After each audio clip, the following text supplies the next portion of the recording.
Good morning, students. How are you? Students, today I am going to teach you fourth lesson, the plateau and the desert regions. The title of the fourth lesson is the plateau and the desert regions. In this chapter, we will study the plateau and the desert regions of India.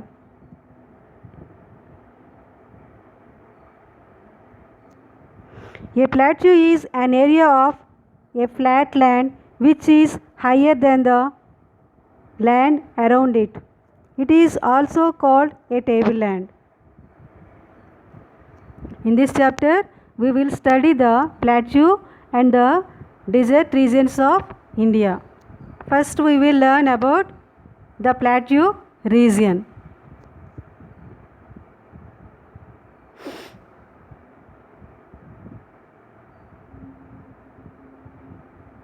This is plateau region.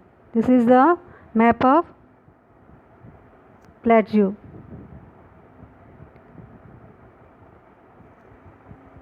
A plateau is an area of flat land which is higher than the land around it. It is also called a tableland. The plateau region of India extends from the south of the northern plains to the southern tip of India. The plateau region of India extends from the south of the northern plains to the southern tip of India. There are several hill ranges in the plateau region. The Aravalli range in the northwest. This is the Aravalli range. The Aravalli range in the northwest. The Rajmahal hills in the northeast. This is the Rajmahal hills in the northeast. The Eastern Ghats in the east. These are the Eastern Ghats. These are the Eastern Ghats. The Eastern Ghats in the east and the Western Ghats in the west. These are the Western Ghats. Western Ghats in the west. There are several hill ranges in the plateau region. The Aravalli range in the northwest, the Rajmahal hills in the northeast, the Eastern Ghats in the east and the Western Ghats in the west. This is the plateau region, Aravalli range. This is the Rajmahal range, Rajmahal hills in the northeast. These are Eastern Ghats in the east and these are the Western Ghats in the west. The region is rocky and uneven. The states of Gujarat, Madhya Pradesh, Maharashtra, Jharkhand, Chhattisgarh, Odisha, Andhra Pradesh, Telangana, Karnataka, Tamil Nadu and the eastern part of Kerala lie in this region. The river Narmada divides the plateau region into two parts. This is the river Narmada. The river Narmada divides the plateau region into two parts. The central highlands in the north. The region, this is the central highland region. Above the Narmada river, this region is known as central highland and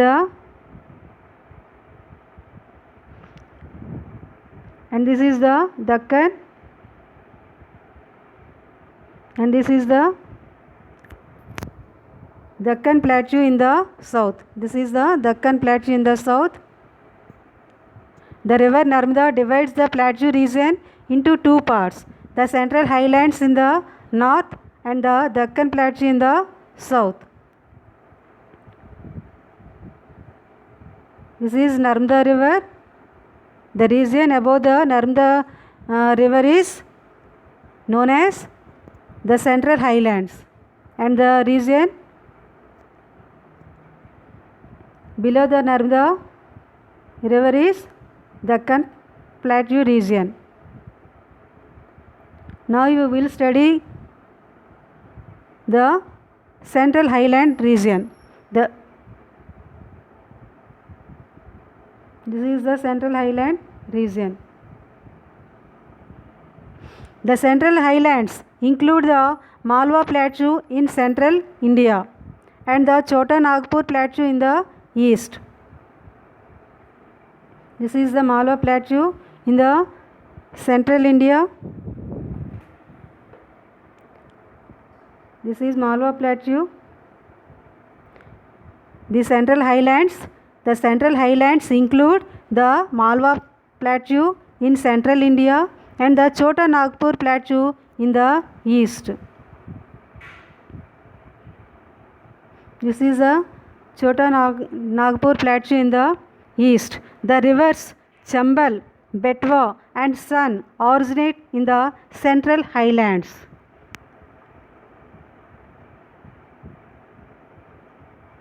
The rivers Chambal, Betwa and Son originate in the Central Highlands. This is the river Chambal. This is Betwa. This is the Chambal river. This is Betwa river in the Central Highland region. This is the river Son. These are in the Central Highland region. They flow northwards and join the Ganga and Yamuna. Rivers like Son, Betwa, this is the Betwa river and this is the Chambal river. These rivers flow northwards and join the Ganga and Yamuna. This is the river Ganga and rivers Ganga and Yamuna. These three rivers flow northwards and join the Ganga and the Yamuna. The Narmada and Tapi rivers begin in the Vindhya hills. This is the river Narmada and this is the river Tapi. T-A-P-I, Tapi. This is Vindhya range. Vindhya range. The Narmada and Tapi rivers begin in the Vindhya hills and flow westwards into the Arabian Sea. This is the Vindhya range. These are the rivers of Narmada and Tapi. T-A-P-I, Tapi. Narmada. These rivers flow westwards into the Arabian Sea. Narmada and Tapi rivers flow westwards into the Arabian Sea. The Malwa Plateau is, this is the Malwa Plateau. The Malwa Plateau is bounded by the Aravalli hills in the northwest. These are the Aravalli range. The Malwa Plateau is bounded by the Aravalli hills in the northwest and the Vindhya in the south. This is the Vindhya range. Malwa Plateau is between Aravalli range and Vindhya range. The Malwa Plateau is bounded by the Aravalli hills in the northwest and the Vindhya in the south. It has fine black soil. Malwa Plateau. It has fine black soil which is ideal for growing cotton and oil seeds. The Chota Nagpur Plateau. This is the Chota Nagpur Plateau. Chota Nagpur Plateau has rich deposits of coal, iron ore, manganese, bauxite, mica and other minerals. This is Chota Nagpur Plateau. The Chota Nagpur Plateau has rich deposits of coal, iron ore, manganese, bauxite, mica and other minerals. This is about Central Highland region. Next to Deccan Plateau. The river Narmada divides the plateau region into two parts. the Central Highland in the north and the Deccan Plateau in the south. Now we will study about Deccan Plateau. This is the Deccan Plateau. The region south of the river Narmada and the Satpura range comprises the Deccan Plateau. It is the largest plateau in India. The region south of the river Narmada and the Satpura range comprises the Deccan Plateau.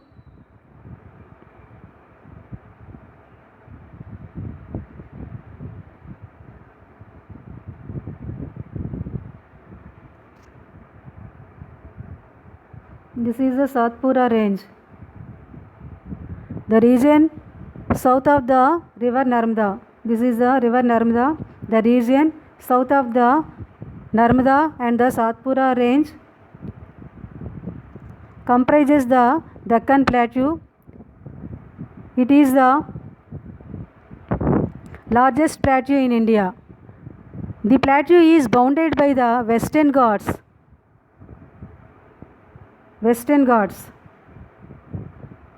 The plateau is bounded by the Western Ghats in the west and the Eastern Ghats. This is the Eastern Ghats. And Eastern Ghats in the east. The Western Ghats are long range of hills. These are the Western Ghats. The Western Ghats are a long range of hills. They include the Nilgiri, the Annamalai Hills and the Cardamom Hills. This is the Nilgiri. Western Ghats include the Nilgiri Hills. This is the Nilgiri Hills, Annamalai Hills and the Cardamom Hills. This is the Cardamom Hills, Annamalai Hills, Nilgiri Hills. The Western Ghats include the Nilgiri Hills, Annamalai Hills and the Cardamom Hills. The Eastern Ghats are not as This is the Eastern Ghats. The Eastern Ghats are not as continuous as the Western Ghats. They are smaller hill ranges. Eastern Ghats are not as continuous as the Western Ghats. They are smaller hill ranges. Next we will read about rivers in plateau region. The rivers of the south are fed by rain. They are not perennial rivers. They are flooded with water during and after the rainy season.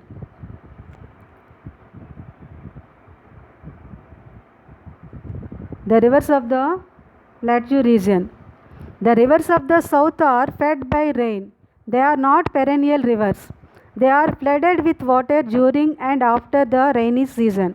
Most rivers such as the Godavari, Mahanadi, Krishna and Kaveri rise in the west and flow into the Bay of Bengal in the east.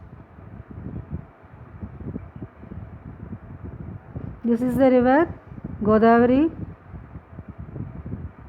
This is the river Krishna and this is the river Mahanadi.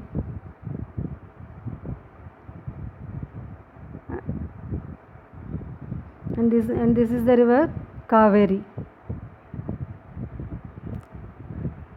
Most rivers such as the Godavari, Mahanadi, Krishna and Kaveri rise in the west and flow into the Bay of Bengal. This is Bay of Bengal. These rivers like Godavari, Mahanadi, Krishna and Kaveri rise in the west and flow into the Bay of Bengal in the east. This is because the Deccan Plateau slopes from west to east.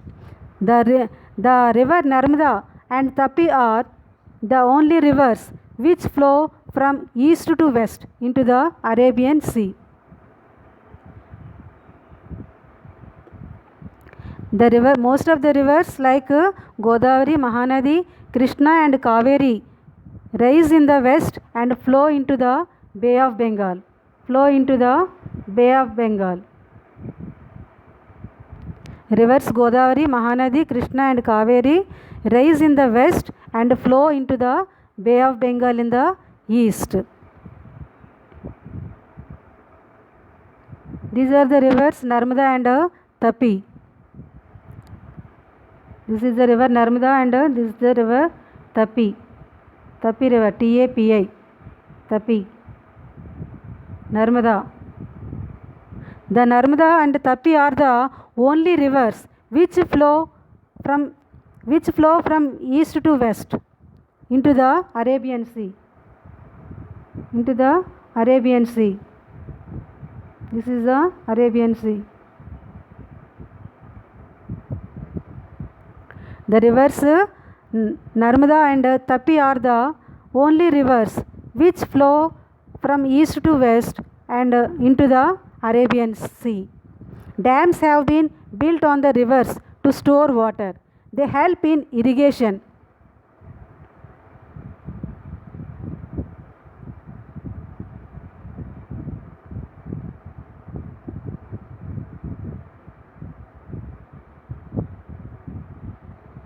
Dams have been built on the rivers to store water. They help in irrigation and also provide electricity. The Nagarjuna Sagar Dam, for instance, is one such dam which is situated on the river Krishna. There are a number of waterfalls in this region. One of the highest waterfalls in India, Jog Falls, is located on the river Sharavati in Karnataka. Jog Fall on the river Saravati.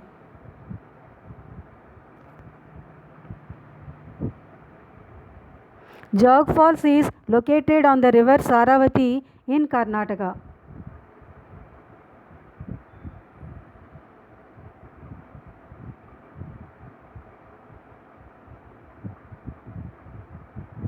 This is the river Saravati. This is located in Karnataka.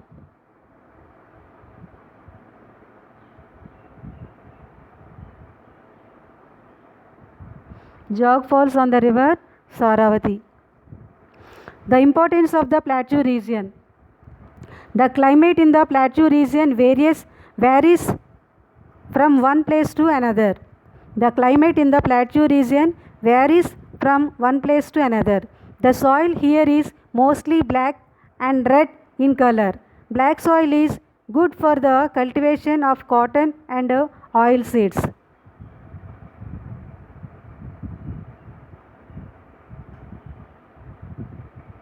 Groundnuts, rice, sugarcane, wheat and millets are some of the crops that are grown in the central region. Most of the people in the plateau region are farmers. The Western Ghats and the northeastern part of plateau have thick forest.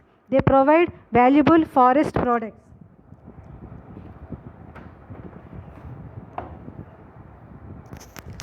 Such as different kinds of wood, fruits and medicines.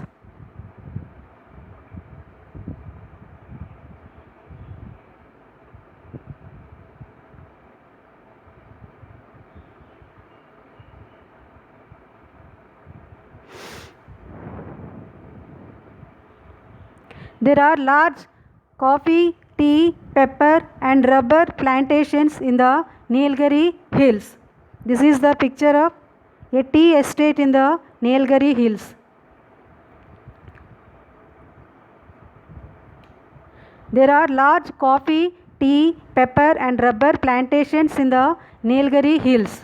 Many factories have come up in the plateau region as it is a storehouse of minerals such as iron ore, gold, coal,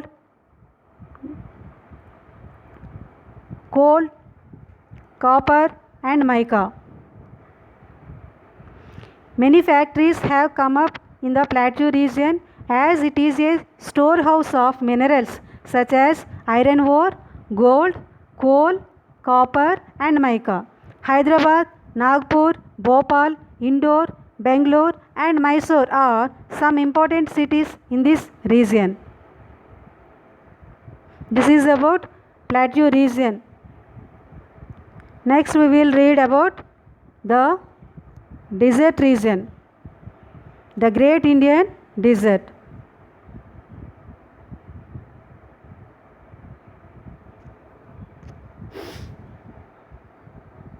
This is the map of the Great Indian Desert.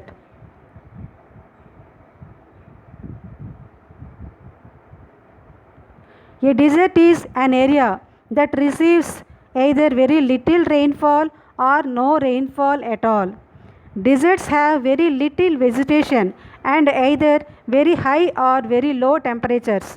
The Great Indian Desert, also known as the Thar Desert, stretches from the Gujarat plains in the south to the borders of Punjab and Haryana in the north. To its east lies the Aravalli Range.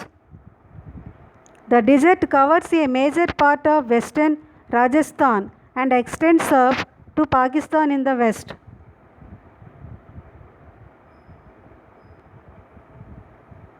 This is the Great Indian Desert. This is also known as Thar Desert. It stretches from Gujarat plains. It stretches from Gujarat plains in the south to the border of Punjab and Haryana in the north. To its east lies the Aravalli Range. To its east lies the Aravalli Range. This is the Aravalli Range lies to its east. The Thar Desert covers a major part of western Rajasthan and extends up to the Pakistan in the west. Extends up to the Pakistan in the west. Life in the desert.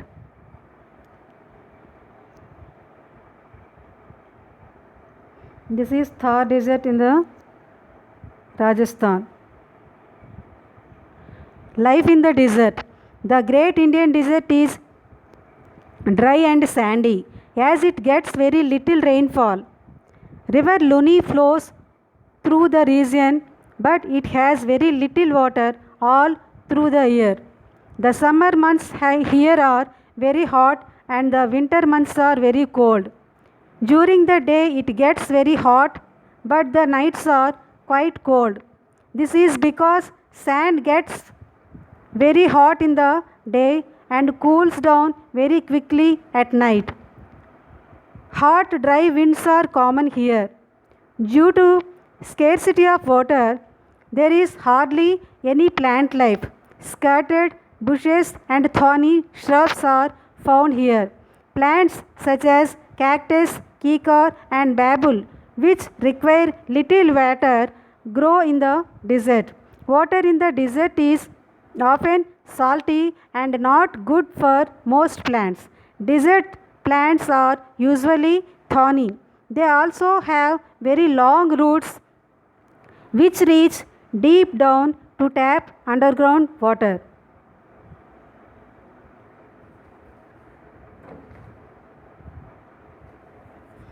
This is the Thar Desert. This is also this is the Great Indian, also known as the Great Indian Desert.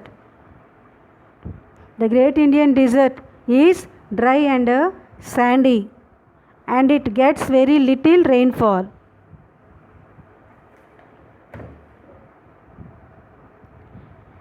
In some places oases are found. An oasis is a place, an oasis in the Thar Desert. This is the picture of an oasis in the Thar Desert. In some places oases are found. An oasis is a place in a desert which underground water where an oasis is a place in a desert where underground water comes to the surface. Date palms grow here and most villages in a desert are clustered around these oases.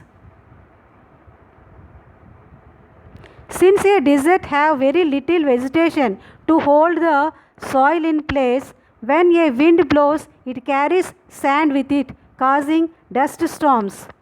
These dust storms cause sand dunes, small hills of sand to remove from one place to another. To solve the water problem faced by the people of desert,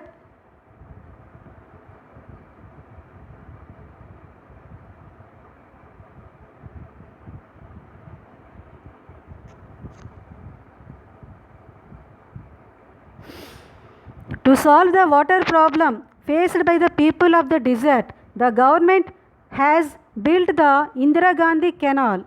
This canal gets its water supply from the river Satluj and its tributaries. This is Indira Gandhi Canal. This is Indira Gandhi Canal. To solve the water problem faced by the people of the desert, the government has built the Indira Gandhi Canal. This canal gets its water supply from the river Satluj and its tributaries. The canal has eased the problem of water shortage faced by households and farms, and more land has been brought under cultivation. Crops like wheat, barley, maize, jowar and bajra are grown here.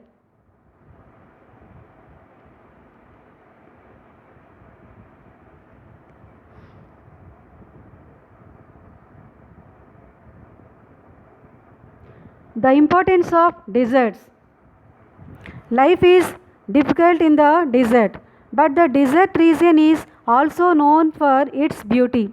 Tourists from India and abroad visit the state of Rajasthan to see what desert life is like. The people of Rajasthan are fun loving and love to wear colorful and bright clothes. Their festivals like Diwali, Teej, Gangur and Dasra are lively. One should not miss riding a camel while visiting Rajasthan.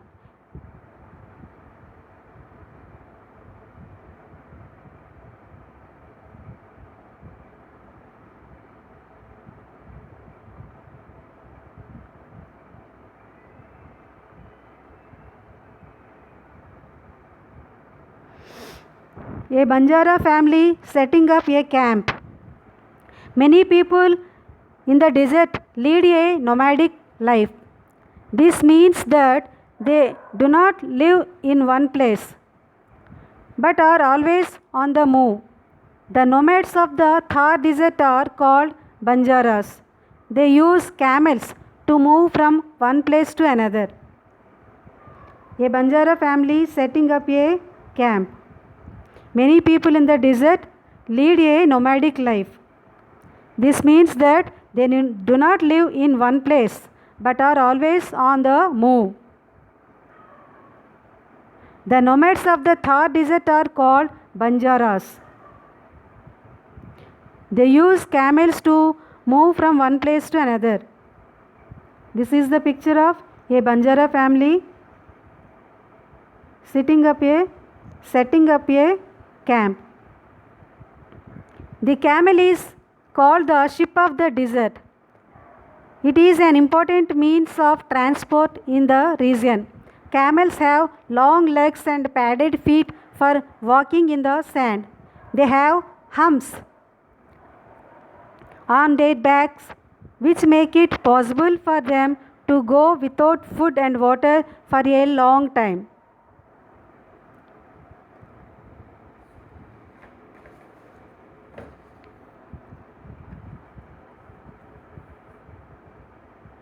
Some important towns in the Indian desert region are Jaipur, Jaisalmer, Jodhpur, Udaipur and Udaipur.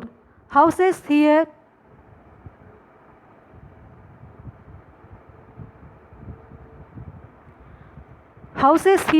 mostly have flat roofs, small windows and thick walls to keep them cool during the day and warm at night. This is the a typical desert house with thick walls and small windows. A typical, this is the picture of a typical desert house with thick walls and small windows.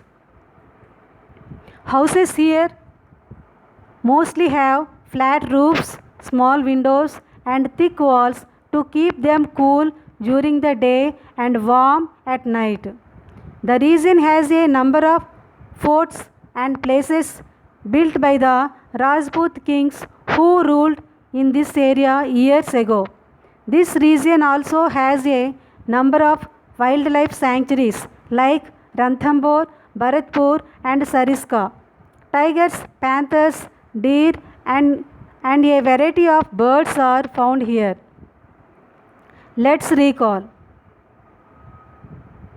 The plateau region of India extends from the south of the northern plains to southern tip of India.